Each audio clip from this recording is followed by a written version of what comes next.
Muy buenas noches con todos. Estamos nuevamente reunidos gracias a nuestra institución, Sofía, Escuela de Posgrado, y a las nuevas tecnologías, en este caso nuestra plataforma Zoom. Hoy lunes es el día de la cátedra Bicentenario.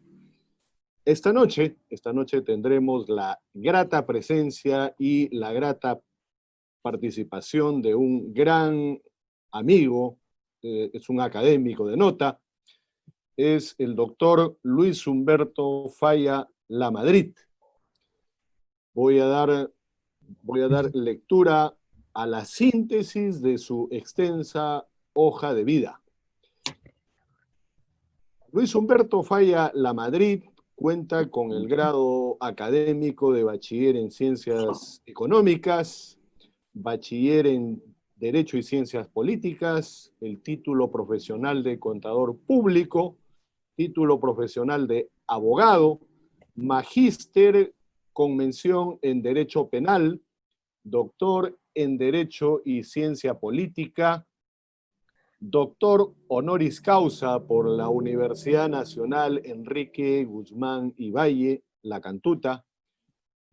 Ejerció la docencia en la Universidad Nacional Federico Villarreal en la asignatura de Derecho Financiero, en la Universidad de San Martín de Porres en la asignatura de Derecho Tributario, en la Universidad Nacional Pedro Ruiz Gallo en Lambayeque es profesor nombrado para las asignaturas de Derecho Internacional Público y Derecho Económico.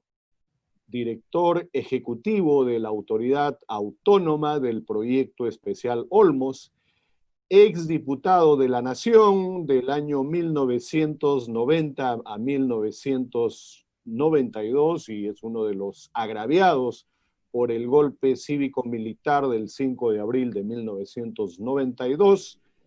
Fue miembro titular de la Comisión Revisora del Código Procesal Civil en representación de la Cámara de Diputados.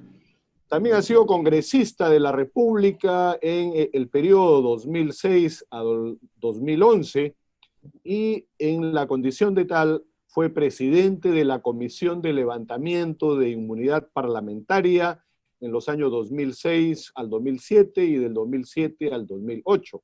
Fue presidente también de la Comisión de Presupuesto y Cuenta General de la República en el periodo legislativo 2008-2009. Expresidente de la Comisión Revisora de dictaminar la Cuenta General de la República en el año fiscal 2009. Ex co-vicepresidente de la Mesa Directiva de la Asamblea Parlamentaria Euro-Latinoamericana. Expresidente de la Comisión Especial Evaluadora de los Postulantes al Tribunal Constitucional. Es un honor, como ya se dijo, para Sofía, Escuela de Posgrado, contar con la grata presencia de Luis Humberto Falla Lamadrid. Adelante, Humberto, por favor. Muchas gracias. Qué generoso eres, mi querido amigo Willy Ramírez Chávarri. En verdad que toda Sofía, una entidad educativa de tanto expertise, y cómo no, la coordinación que siguiendo tus indicaciones ha hecho la señorita Licerio. A todos, muchas gracias. En verdad que el tema propuesto para esta exposición es muy ampuloso que me obliga a explicarlo. Me refiero al tema bicentenario, retrospectiva y proyecciones, a resumirlo en unos cuadros que vamos a tener a la vista. Efectivamente, he creído conveniente en el tema de la retrospectiva hacer mención a una etapa de los siglos XII, XVI, del Incario, pre-Incario e Incario, y luego, a partir del siglo XVI, la etapa de conquista y virreinato. y como es lógico en el desprendimiento cronológico, la etapa republicana en el siglo XIX. Creo que nuestro país, jalonado por tantas vicisitudes políticas, sociales y, cómo no, económicas, ha ido labrando una imagen de país receptivo, pacífico. Por su posición también estratégica, hemos generado más bien procesos de integración. Veamos la primera lámina. Efectivamente, si pudiéramos darle amplitud a ella, creo yo que esta es nuestra lámina que anuncia el tema del Bicentenario, y luego expresarlo de una manera muy esquemática, como vuelvo a indicar, en la forma que hemos expresado. Nuestro Perú fue en etapa pre-Inca e Inca un país de 15 millones de habitantes, el más grande y respetado después de Nueva Granada, en México. Entre el siglo XII y el siglo XVI hubo una gran expansión territorial. Cusco fue el epicentro de América. Evidentemente, Tahuantinsuyo en su mejor época, la economía era básicamente agraria y nadie mejor que el Inca para poder hacer de este país una nación de equidad. Decimos nación porque el filotropos, el amor a la tierra que los incas tenían, ya constituían una nación que no había aún adoptado la gloriosa mención de Perú y de somos peruanos, pero ya palpitaba ahí en el centro del Cusco lo que sería mañana nuestra nación. El Inca supo distribuir de tal manera el ingreso de la agricultura a que se dedicaban los súbditos, si así se le puede llamar. ¿De qué vale la mención ciudadana cuando no se respeta a la persona? Que sí, la mención de súbdito, que el Inca respetaba. Incluso si esto lo ponemos como ejemplo, en el Japón el emperador tiene súbditos y todos tienen un gran respeto y una distribución equitativa del ingreso. Eso pasaba en el Incario. De modo que nosotros debemos admirar en esta retrospectiva cómo se vio al Perú. Cuando en la península hispánica un par de veces estuve en España, quieren agradecer un favor al prójimo, le dicen, vales un Perú. Gracias, vales un Perú. Es la expresión de gratitud que se dice, se expresa cuando alguien recibe algo. Bueno, el Perú, grande, receptivo, incluso la migración ha sido acá de inmigración. Hemos sido receptivos a todo aquel que vino a nuestra tierra.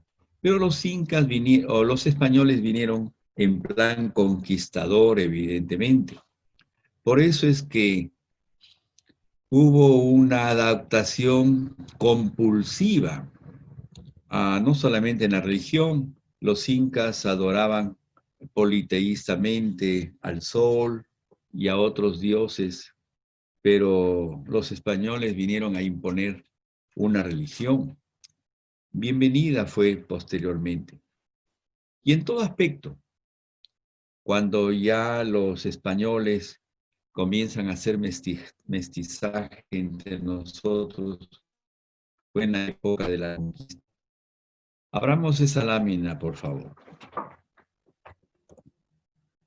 En la etapa de la conquista, no podemos decir que Pizarro vino acompañado de personas que tenían propósitos altruistas.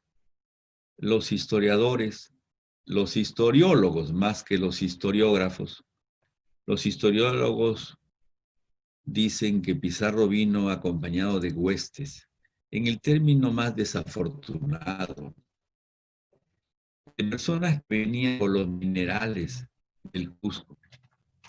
Evidentemente, era una política de anexión, expansionista, inicialmente abusiva. Determinó esta etapa de conquista cambios en lo político, en lo económico, en lo social. ¿Cómo no? En lo político, pues se instalaron las jurisdicciones gendarmes dirigidas desde España, conquistador recibiendo indicaciones de la corona española. En lo económico, evidentemente, ya era una forma de explotación, siempre en el agro, y ya hay inicios de la minería, el oro y la plata. Nosotros tenemos hoy minería metálica y no metálica. Ya en la República hemos tenido, por ejemplo, el salitre y el guano, que es minería no metálica. Pero en etapa de la conquista era el oro, era la plata. En lo social, evidentemente había distinciones y después sobrevino el mestizaje. La adopción a un sistema de justicia caracterizado por la Inquisición. Cuando caminamos frente al Congreso, vemos el Palacio de la Inquisición. Está en la prolongación de la calle Junín. Si alguien ingresa al Palacio de la Inquisición, todavía advierte cómo los españoles utilizaban la tortura para quien desobedecía las indicaciones de la corona. Se desterraron las idolatrías y se impuso el Santo Oficio. El virreinato, como acabamos de decir, explotó el oro y la plata. Cuando ya para entrar en la republicana había pues el mestizo, se consideraba ya un ciudadano español al hijo de los españoles nacidos en este país, en Perú, y después estudiaba en España. La primera constitución de nuestro querido Perú se basó en la Constitución Española de Cádiz de 1812. Evidentemente, ya se consideraba ciudadano a los súbditos, a los hijos de los españoles, mujeres incásicas que evidentemente estudiaban o habían nacido en España, en la península española. Estas etapas han sido vistas por historiólogos, aunque no con la profundidad que hubiéramos querido, quienes queremos leer más de nuestros antepasados. Yo soy un abogado, no soy un historiador, pero he estado hurgando en textos que verdaderamente nos imponen, préstame estos libros, nos imponen una lectura que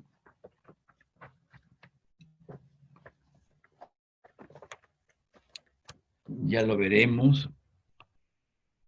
Creo yo que tenemos mucha lectura de la República, ¿no? Y Basadre, don Jorge Basadre, ha cumplido un rol importante, y otros historiadores, pero la etapa virreinal, de la etapa de la conquista, de la etapa pre-inca, claro, hay un peruano mestizo que ya se educó en España y evidentemente adoptó incluso el nombre de su madre, Chupi Oyo.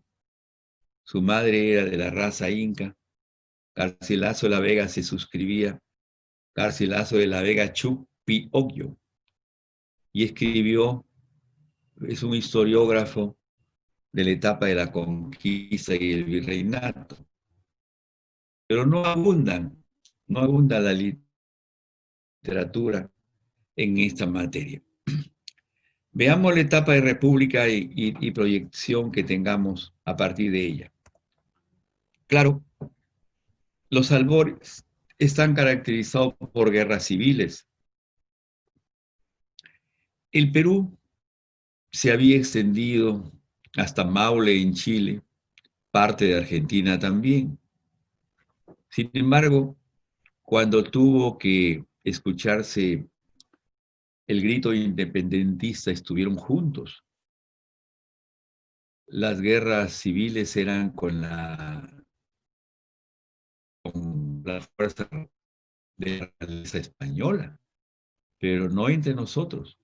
Entonces, entre los realistas y las fuerzas patrióticas se fue abriendo espacio al grito libertario.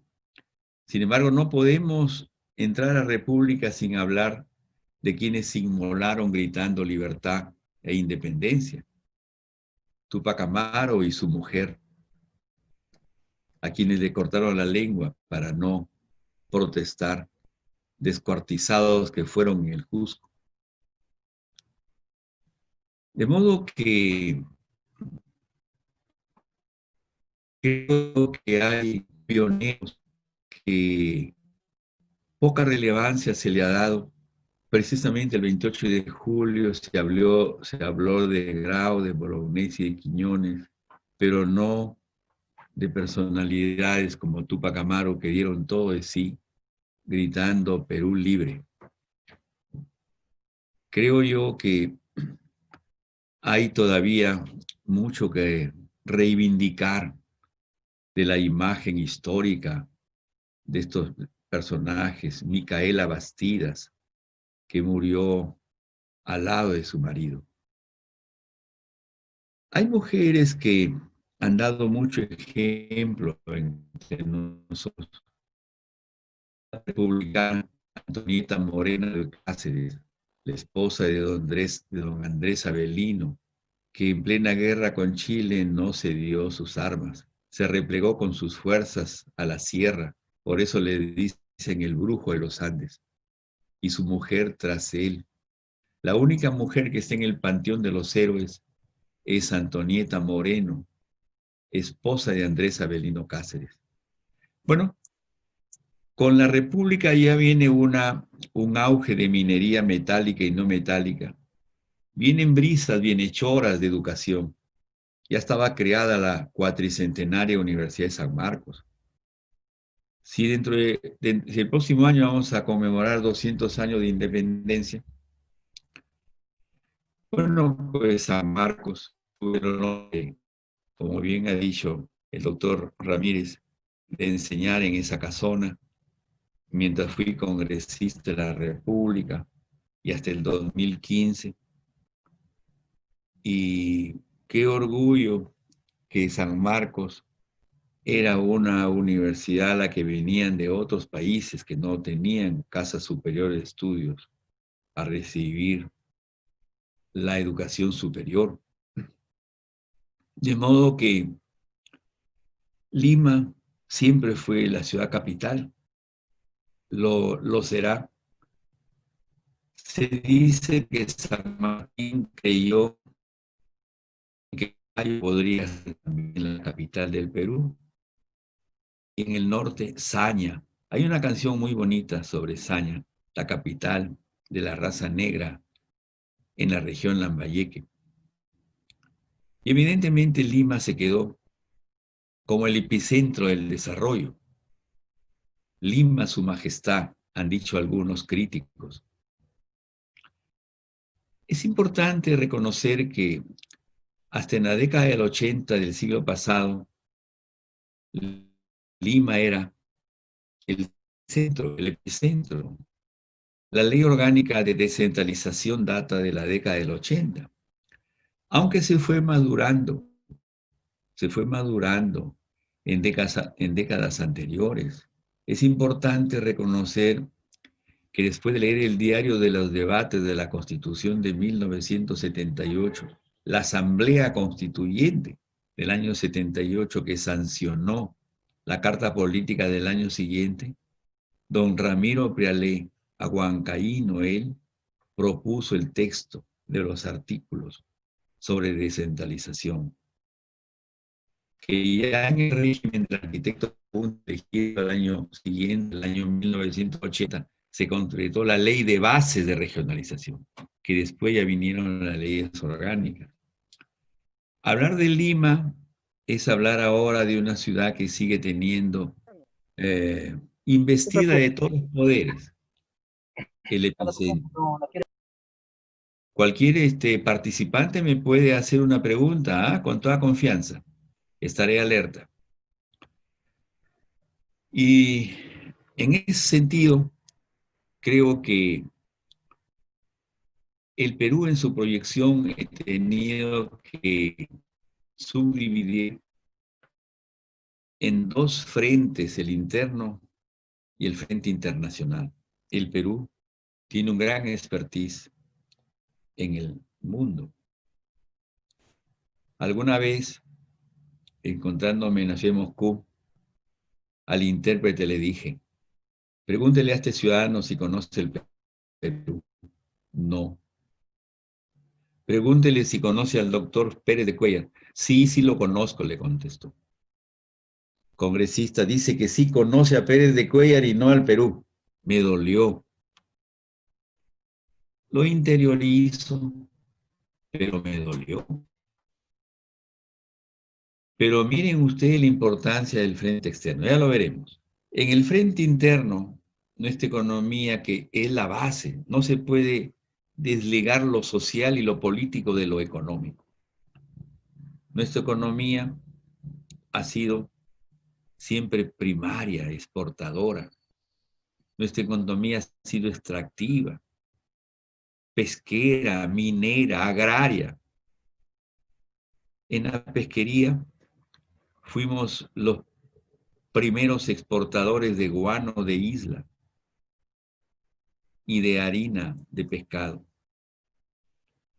Batíamos el récord mundial de exportación de harina, producto de nuestro mar generoso. Hay jurisdicciones al pie del litoral que no le piden al gobierno oficinas de burocracia, oficinas públicas, porque viven del mar. El mar es muy generoso. Los pescadores se hacen a la mar desde la madrugada, 3, 4 de la madrugada, y a las 8 están ya con el alimento del pueblo en sus mercados. El mar, ¿cómo no habíamos de pelear nuestro mar, llevando a Chile hasta la Corte Internacional de Justicia de La Haya? Y es el mar de Grau. Si bien es cierto, no se reconoció internacionalmente en el derecho todo nuestro mar, pero sí recuperamos la mayor parte de lo que había Chile hecho un desapoderamiento vil. Nuestra economía también es agraria, desde el Incario. Y qué poca promoción se le ha dado al agro. De la chacra a la olla y de la chacra al barco. Nuestro agro no es un agro industrializado.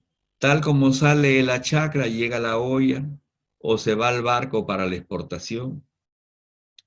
Más bien nuestros duraznos vienen de fuera, del país que los compró, vienen enlatados.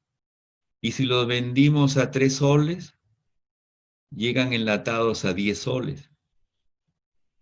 Esa es la primera característica de nuestra economía extractiva, no solamente en el agro. También en la pesca y también en la minería. Nuestra minería le da fundamento a la balanza comercial.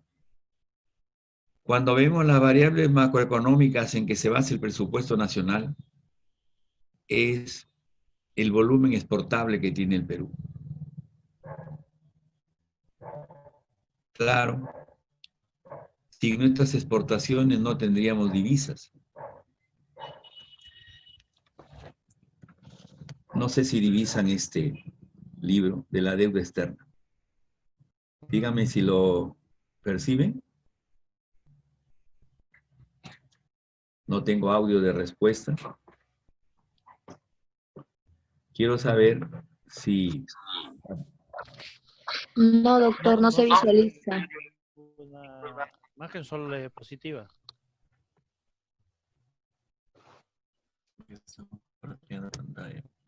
Estamos compartiendo pantalla, pero veo que no lo divisan, ¿no? Bueno, lo que pretendo es que vean ustedes la importancia que tiene la balanza comercial producto de la exportación de nuestros minerales para pagar la deuda externa. Para pagar la deuda externa. Y fue un gobierno, el del doctor Alan García, al que no me volveré a referir en esta exposición, sino para decir puntualmente que suspendió el pago de la deuda. Podríamos decir más que suspendió, que eliminó el servicio de la deuda. Y fue durante su primer gobierno, del 85 al 90. Y ya vemos las consecuencias que tuvimos. Porque se ha globalizado la economía. Y el Fondo Monetario Internacional evidentemente representa los intereses de los acreedores, del Banco Mundial, del Banco Americano, del Club de París, de todos aquellos que prestan dinero a las naciones y que generan la deuda externa. Y el servicio, el pago anual de la deuda, que se llama servicio de la deuda. No debemos eliminar, pero sí renegociar. Este año se está pagando 10.000 millones en plena pandemia. Hay que revisar, yo soy catedrático de Derecho Económico. Mi deber es estudiar el presupuesto. Consecuencia, hay que renegociar, pues, cosa que le faltó a los gobernantes. En Argentina también hubo un régimen, no quiero mencionar el presidente o la presidenta, que dejó de pagar y sufrió embargos en todos sus bienes. Avión argentino que llegaba al exterior lo embargaban. Cuenta que tenía el Estado argentino en el exterior, cuenta embargada. No, hay que saber renegociar. Y estamos en época de pandemia, hay una causal. Ellos mismos, los países acreedores, o donde se ubican los acreedores, están afectados. La crisis es global. Bueno, pero el frente interno en el Perú se caracteriza por la informalidad, lo que determina que la recaudación tributaria sea esquiva, que no hay forma de enjugar el pliego de ingreso del presupuesto, pues el informal no paga. Se dio la ley de bancarización para ver si SUNAT sí podría focalizar al informal, pero el informal dijo, no me interesan los bancos. Cuando me traen un camión de tomates, de papas, de caiba, lo pago a la mano. No pago con cheque, ni hago transferencia bancaria. No quiero bancarizar. Entonces, ¿cómo lo hacemos cambiar al informal de esa mentalidad? Digo esto porque el frente interno resulta muy impactado por la informalidad. Y el presidente lo dijo el 28 de julio, y hoy escuché con atención al presidente del Consejo de Ministros, don Pedro Cateriano Bellido, también preocupado por la informalidad. ¿Cómo cambiamos eso? Y simplificación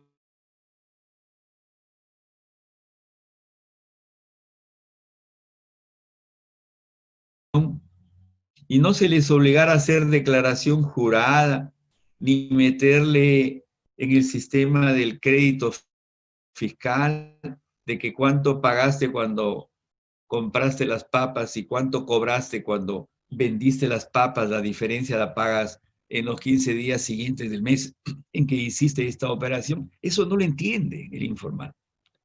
Al informal hay que decirle la simplificación tributaria para ti es de tal manera que con 10 soles que pagues al mes, como ustedes son millones de informales, el erario se va a ver satisfecho.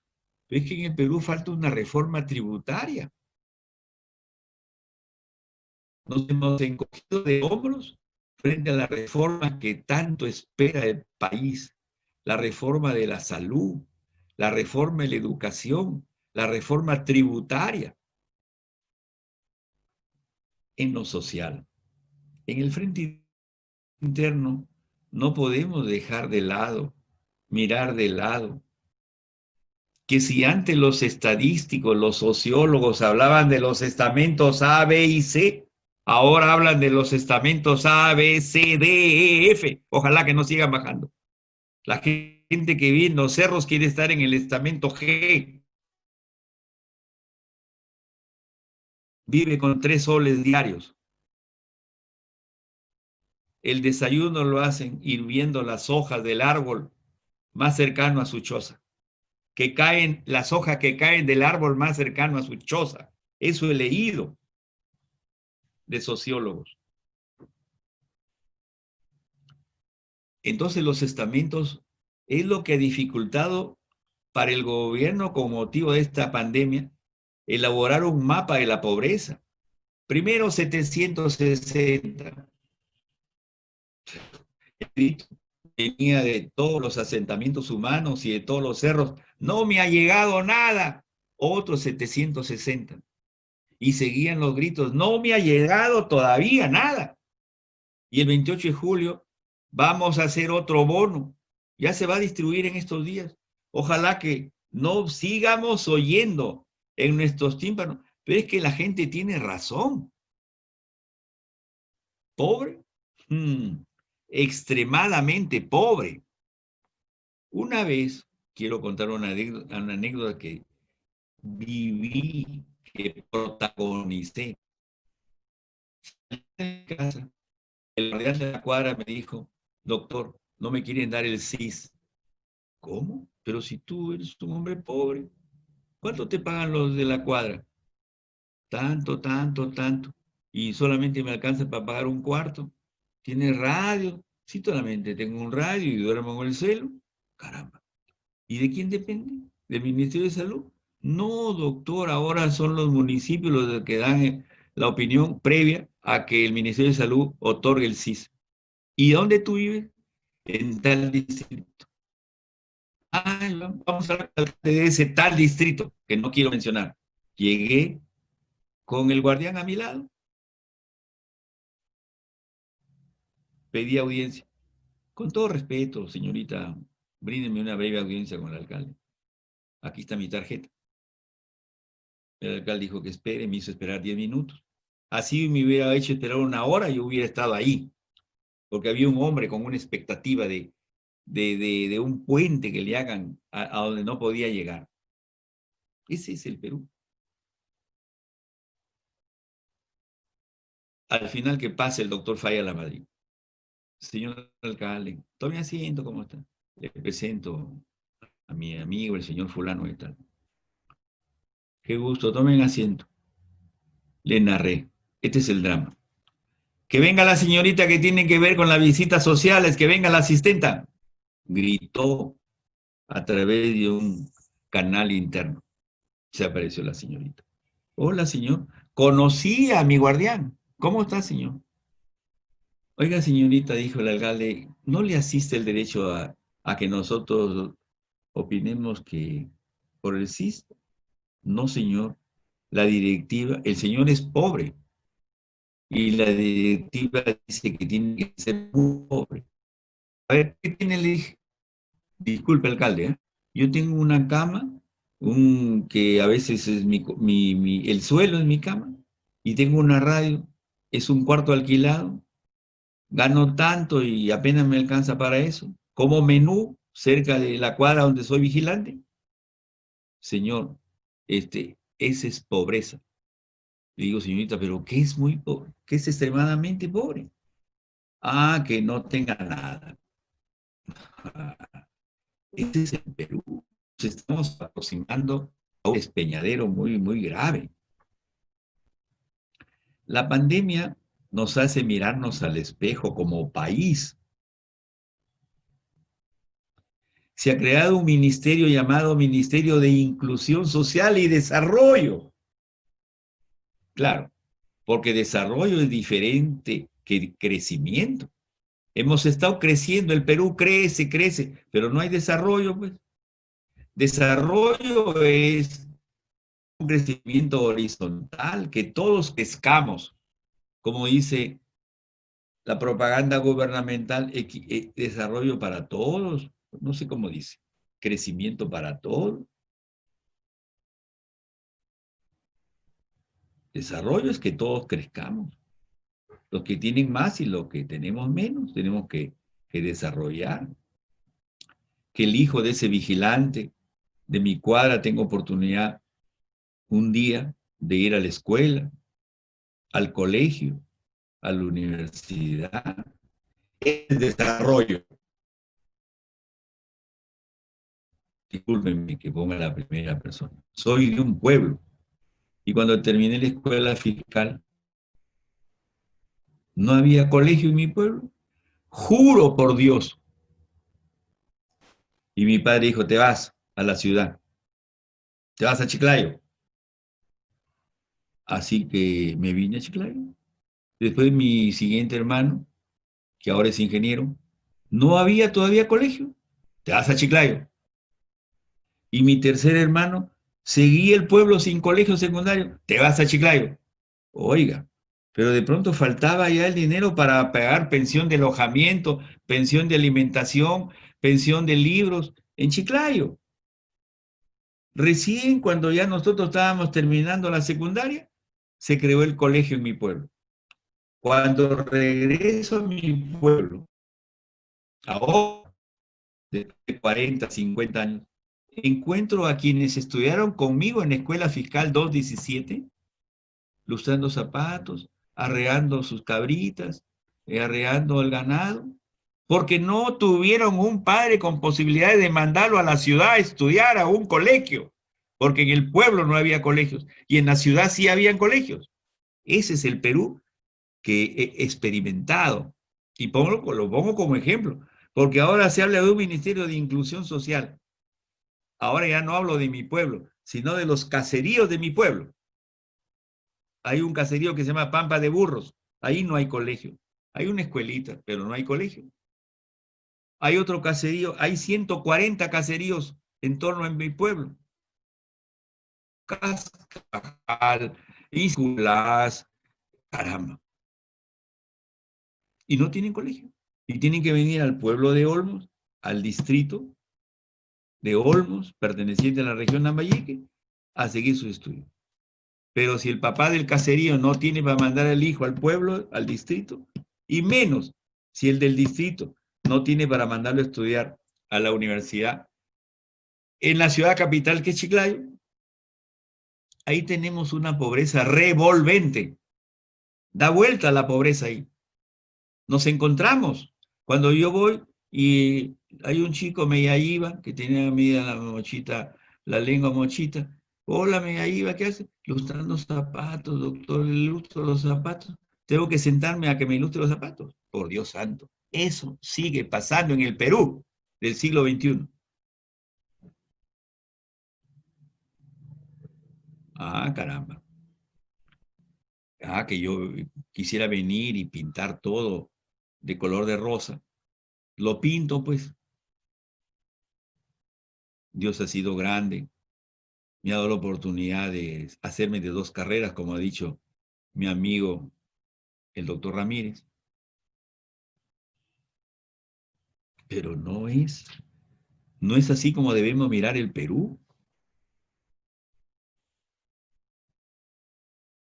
La inclusión social La pandemia nos va a dejar una moraleja. Hay que distinguir una lección de una moraleja. En mi pueblo, en la escuela fiscal donde yo estudié, los cocachos eran las moralejas.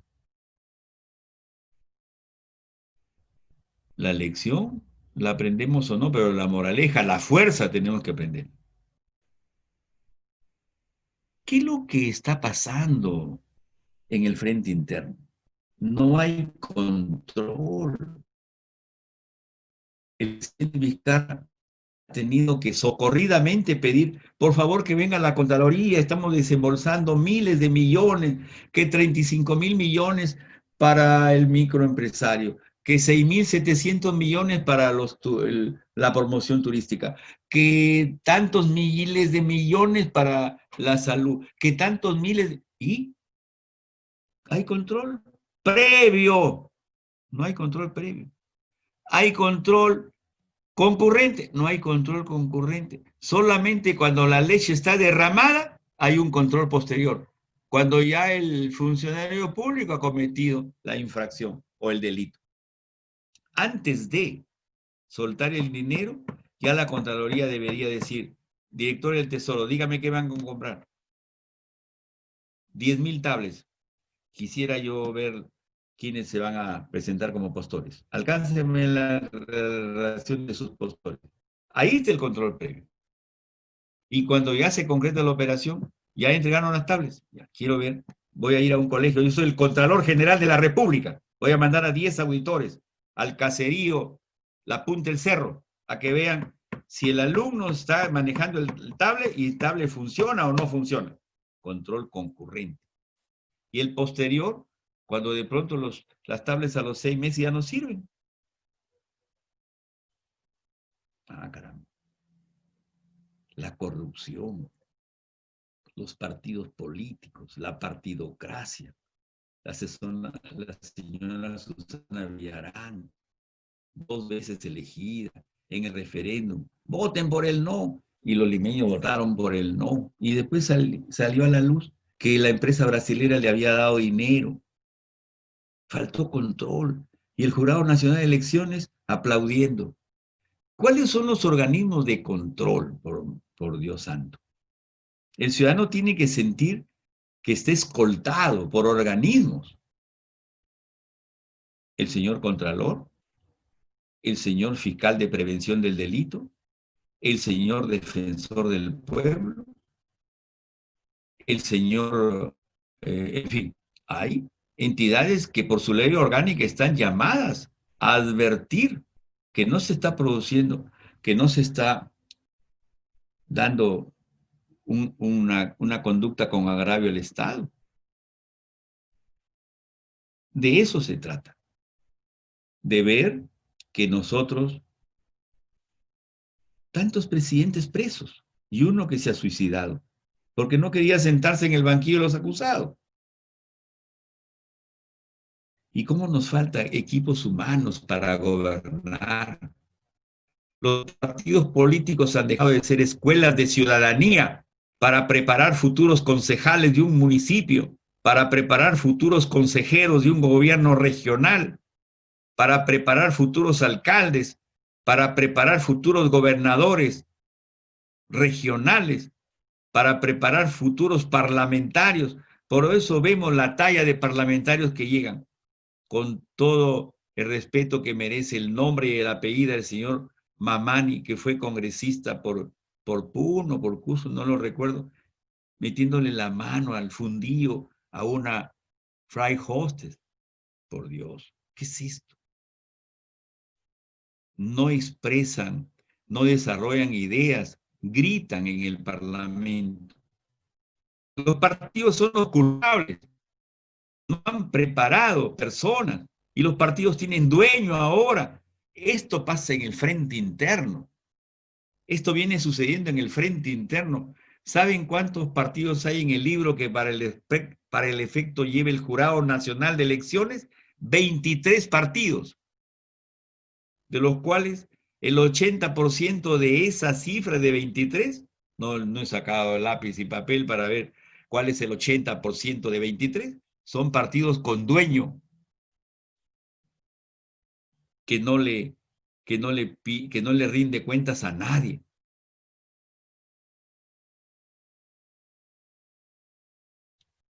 Como tienen dinero, entonces se llama plutocracia, pues así como los partidos, los dirigentes de los partidos se autoposicionan en la primera lista de elección popular, se llama partidocracia. Los señores con dinero, yo tengo mi dinero, pues ¿a quién le voy a mirar la cara? Se llama plutocracia. Si llegan al poder se llama plutocracia. Y es que esta expresión tan genuina, tan limpia, de origen griego, kratos, kratia, gobierno, se ha prostituido. Narcocracia, caramba. Y es que en México no ha habido, pues, una etapa de narcocracia. ¿En Colombia acaso no ha habido una etapa de narcocracia? Plutocracia, efebocracia, gobierno de muchos jóvenes que no tienen experiencia. Gerontocracia, gobierno de muchos viejitos que tampoco están en aptitud. Aptitud, no AC de actitud, sino AP, aptitud. Burocracia. Y es que saben la ventaja que da el estar del mostrador hacia adentro, ya que el pueblo está del mostrador hacia afuera. Termino con el frente externo. Habíamos ya mencionado la importancia que tiene nuestra Cancillería y nuestro servicio diplomático. Quería mostrar yo una obra que publica la Academia del Servicio Diplomático Política Internacional.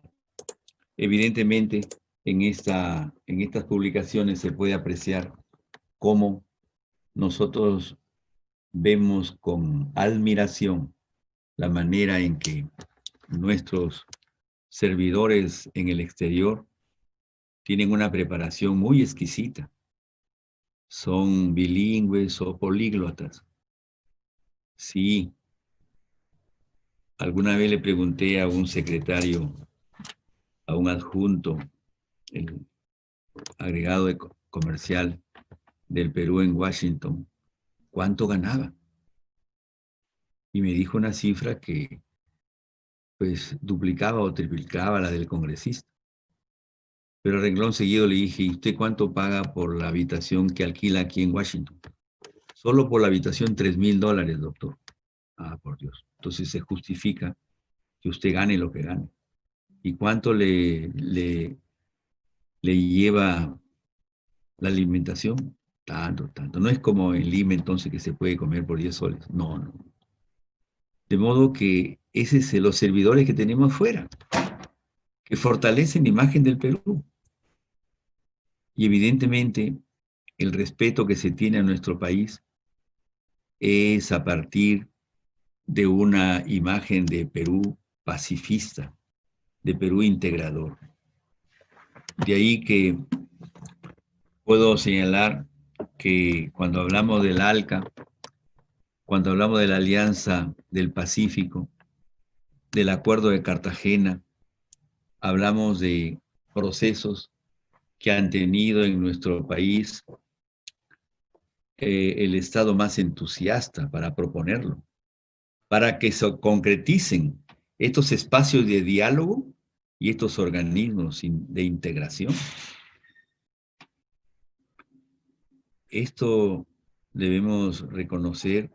Habíamos dicho que Javier Pérez de Cuéllar había dado todo de sí. Hace poco que ya marchó más allá, al más allá. Y evidentemente fue un hombre que dio todo de sí. La Alianza del Pacífico, el Pacto Andino, comienza a contexturarse la Universidad Andrés Bello es parte del Pacto Andino. Hay un fondo financiero andino. Nosotros tenemos la ciudadanía andina ya proclamada, como si fuera una ciudadanía continental. En la Europa occidental, en la Eurocámara, hay normas, leyes que garantizan que el español puede ser francés, alemán, italiano, tiene ciudadanía continental. Pasearse por toda la Europa sin ningún requisito. Nosotros tenemos, sí, el carné andino, hay que gestionarlo. Y podemos ir sin mayores controles a Ecuador, a Colombia, a Bolivia, como ellos venir a nosotros. La Alianza del Pacífico sí está constituida por México, por Chile, por Ecuador, por Perú, que son los países bañados por el Océano Pacífico. La Alianza del Libre Comercio de las Américas, como se ha visto un poco perturbada con la suscripción de los acuerdos de libre comercio, los tratados de libre comercio y los acuerdos de complementación económica. Nosotros tenemos con Chile un acuerdo de complementación económica que nos sirve de mucho. Hemos suscrito con Chile un convenio para evitar la doble tributación internacional. Esto es lo que genera los frutos que puede generar la integración. Y por supuesto hay que ver qué mejor provecho le sacamos y no ahuyentarnos. Termino con esto. Me he pasado de la hora prevista. Evidentemente, señorita Trujillo, yo creo que estamos en una... La hojita. Estamos en una realidad muy distinta. Muy distinta. Después del 28 de julio y con la descripción de la pandemia, nos tenemos que llenar de valor, de mucho valor. Salir de esto conllevará algún tiempo. Gracias, mi querido amigo doctor Ramírez Chávarri. Muchas gracias. Siempre estaré a su disposición. Y muchas gracias a Lisette por esa amabilidad. Cuando le dije esa foto donde estoy con la cinta congresal, no me la ponga porque voy a parecer como presuntuoso. Y ella me dijo, comprendo, y cambió la foto para subir en la plataforma. Muchas gracias. Buenas noches. Muchísimas gracias, Humberto. Si hubiera alguna pregunta del auditorio, con el mayor gusto. Alguna inquietud o comentario, hay una opción en la parte inferior derecha que es la de levantar la mano. A ver, hasta que se animen. En tu lectura, Humberto, ¿cómo sería la reactivación en el amplio sentido del término post-pandemia? Me parece que aquí tiene una tarea el Congreso de la República, primero, y el Poder Ejecutivo luego. Las leyes de promoción. Al agro hay que estimularlo. Los fertilizantes tienen que ser desgravados para que el agro pueda resurgir.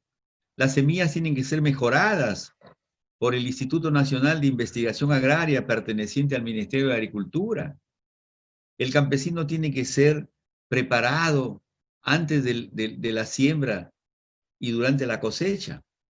Y cómo no, nuestros agregados comerciales que el Perú tiene en todas sus embajadas afuera, promover nuestra agricultura. Es la mejor.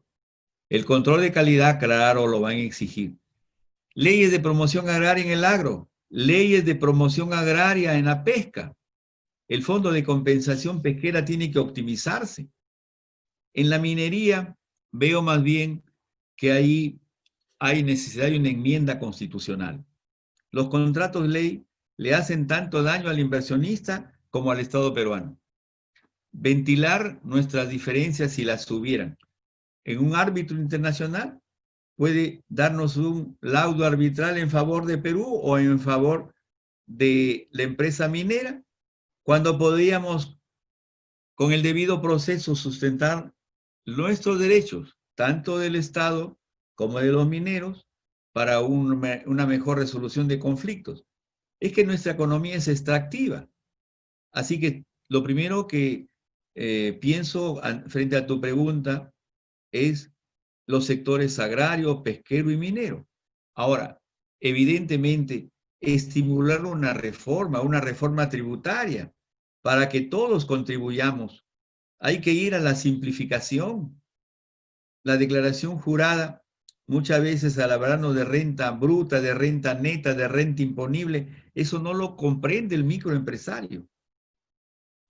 El microempresario quiere que se le diga cuánto va a pagar y que sea manejable la deuda en armonía con su ingreso, la capacidad contributiva que se llama en la doctrina. Se dijo que con la pandemia, dijo la ministra de Economía, se iba a crear un impuesto a quien más tienen. Bueno, que se imponga, pero hasta ahora no lo hemos visto en el diario oficial del peruano. Un impuesto a los whiskies, un impuesto a las cervezas, un impuesto a las embarcaciones pesqueras, un impuesto a los viajes al exterior. No hemos visto ese impuesto. Tenemos que reactivarnos de esa manera. Bien. ¿Y cómo ves tú a nuestro país allá por el año 2031? O sea, bueno, estamos hablando de 10 años después de nuestro bicentenario. Sí, el presidente, a través de recomendaciones del Centro de Planeamiento Estratégico, CEPLAN, ha prometido un Plan Perú que se vaya hasta el 2036. Evidentemente, necesitamos abandonar el bastón de ciego.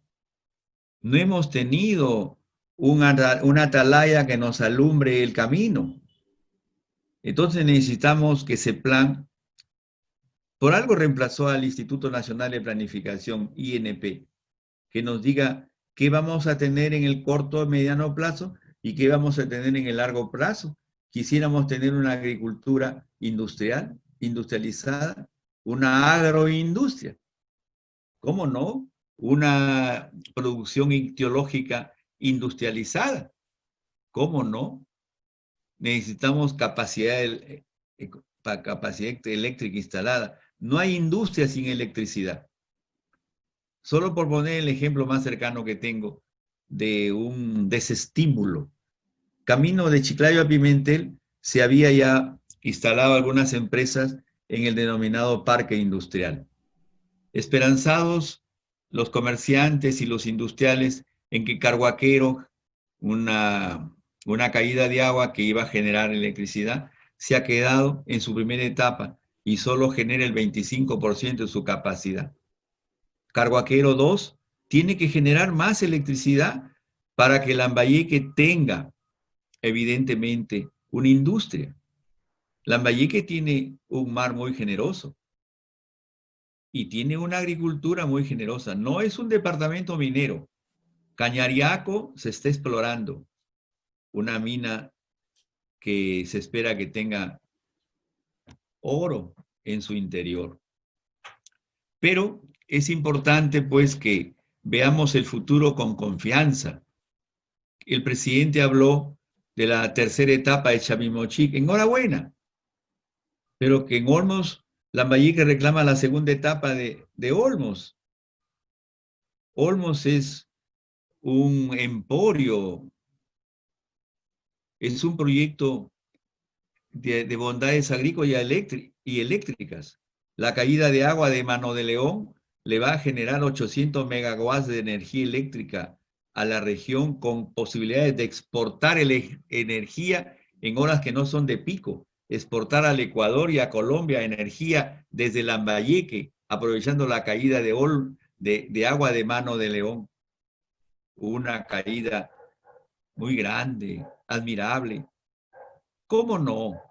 Y que Trujillo, enhorabuena, que vaya por su tercera etapa, y que el Chira en Piura esté en su segunda etapa también, y que Jequetepeque haga lo propio en el valle de Chepén, Pacasmayo, y que Majes haga todos esos proyectos, los dijo el presidente Vizcarra.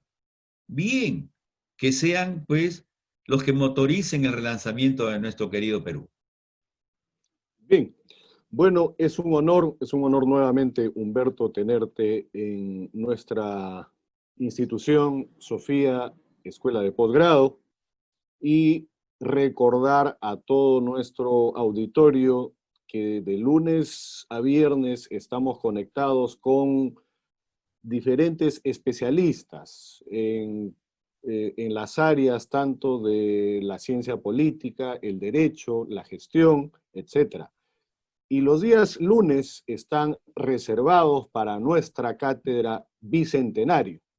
Entonces, el día de hoy hemos contado con la grata presencia de un caro amigo, Humberto Falla Lamadrid, quien se conecta desde el cálido norte, desde la capital de la amistad, la heroica ciudad de Chiclayo, en donde yo tuve la suerte de estudiar del 89 al 91 en el Colegio Militar Elías Aguirre, y guardo un grato recuerdo de la heroica ciudad y de la capital de la amistad. Estoy viendo a varias personas de Chiclayo conectadas en esta sala. Vaya para ellos también mi agradecimiento y felicitarlos por tener entre ustedes a un hombre probo, a un hombre honesto y que también destaca en el mundo de la academia. Déjame Muchísimas... decirte, Willy, finalmente que tenemos el orgullo de que fue el 20 de diciembre de 1820, un año antes de la proclamación de la independencia en Huaura, Lambayeque, con del balcón donde dijo Juan Manuel Iturrey sus palabras, el primer departamento que proclamó la independencia del Perú fue Lambayeque, el año 1820. De modo que el próximo año, o en diciembre de este año, ya podíamos proclamar nuestro bicentenario. Muchas gracias y disculpa por la interrupción. No, es válida la aclaración. Bueno, muchísimas gracias a todos y cada uno de ustedes, muy en especial a nuestro expositor y la Cátedra Bicentenario y Sofía Escuela de Posgrado se despide hasta el día de mañana y con el Bicentenario hasta el próximo lunes. Muchísimas gracias.